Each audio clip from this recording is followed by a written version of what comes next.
Okay, good afternoon and welcome to Yeshiva YouTube. Iyun to lean on. Today we are starting a new set of halachas, halachas tefillah, Simon Pei Ted and Orachayim. I want to focus on one of the halachas over here. The halacha is in halacha gimel, in the middle of halacha gimel. I'll start at halacha gimel.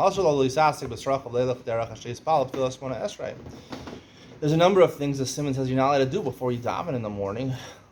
First of all, the Gemara says you're not allowed to osek b'srachav. Now, osek b'srachav, I think most interpretations say you're not allowed to go to work, do malacha. It's a discussion what this means. I had to ask a shayla once. I was informed that I could prepare breakfast for myself. Was that called osek b'srachav? Because I'm going to eat the breakfast after I daven. I didn't want to have to come back home. I wanted to save time. So that I was allowed to do over there because that was saving time for learning.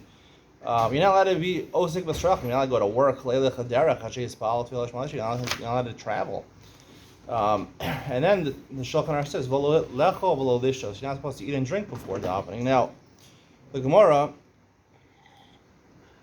explains the reason you're allowed to eat and drink before davening. The Gemara in Brachos says is that one of the explanations is that it says lo sochal al dimchem or something like that. In the pasuk it says you shouldn't daven before you're mispalel al dimchem, on your blood, meaning your life, so to speak, dependent on a Kadosh Baruch Hu when you're davening to a Kadosh Baruch Hu.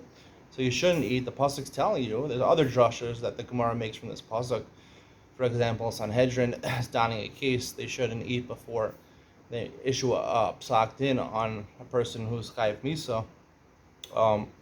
There's another drasha also, but and that's what basically it's based on. Whether that's Daraisa or Darabanan, it's debatable. But the halacha of lasok b'sracha, that you shouldn't go to work or something like that, or other halachos about learning before, that's because you might get too involved and you might miss the zman tefillah. But this is a different isser lecha v'lishtos or usher for a different reason, not because you're going to get so involved in eating and drinking.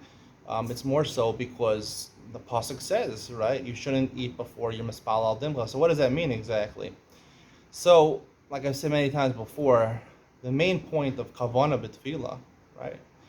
Everyone knows that when you think of Shemona Esrei, you think of kavana. You have to have the right intention. Yeah, most people think it just means pirush hamilim. You have to understand what you're saying. People buy this Birnbaum, I think it is, pathways to tefillah or something like that. It has like a word and it has an explanation. People notoriously take this out on Rosh Hashanah Yom Kippur. The rest of the year they don't have kavana, but no, Rosh Hashanah Yom Kippur they daven their Shemona Esrei for 2 hours, so they have it out.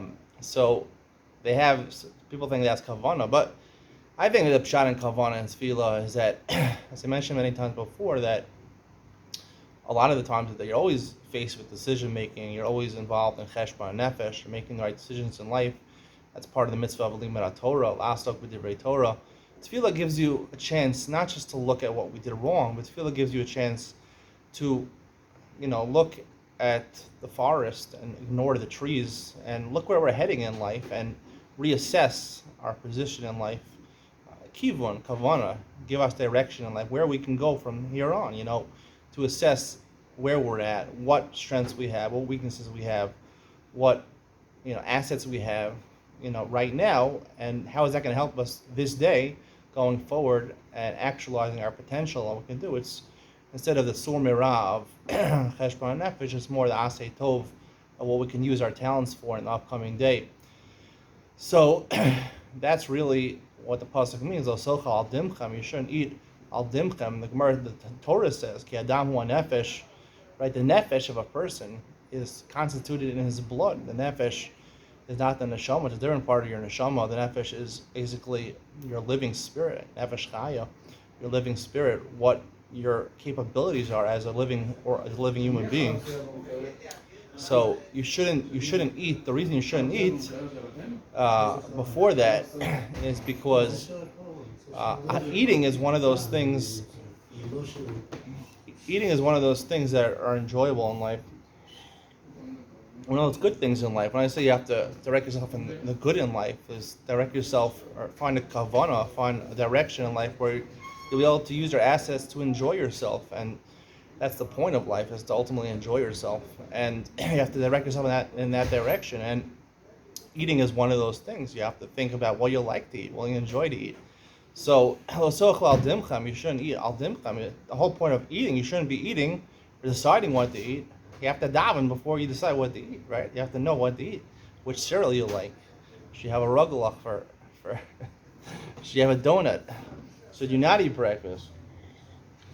That's why it's so important. And in halacha hey, the Shulchan Aruch makes an interesting halacha. The Shulchan Aruch says, if you're maskil lechol before alos hashachar, you start eating before alos hashachar, there's two opinions. Do you have to be mafsik or not?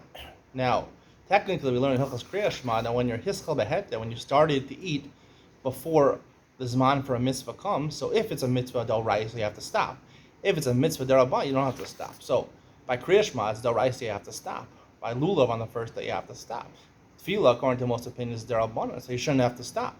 However, the Mishnah Berurah issues a psak that the ikar is like the first shita that you have to have mafsik. You have to be mafsik. It's only d'rabbanan. Why over here the Mishnah Berurah say you have to be mafsik? So I'd like to suggest, based on the idea I said before, that the whole idea of eating normally by other halachos is that when you're involved in eating, it'll take a long time. Like the Gemara says in Shabbos, you're not supposed to have a suda gedola before mincha, because you get too involved in your big banquet or your big wedding feast, and you're going to forget about davening, because mincha.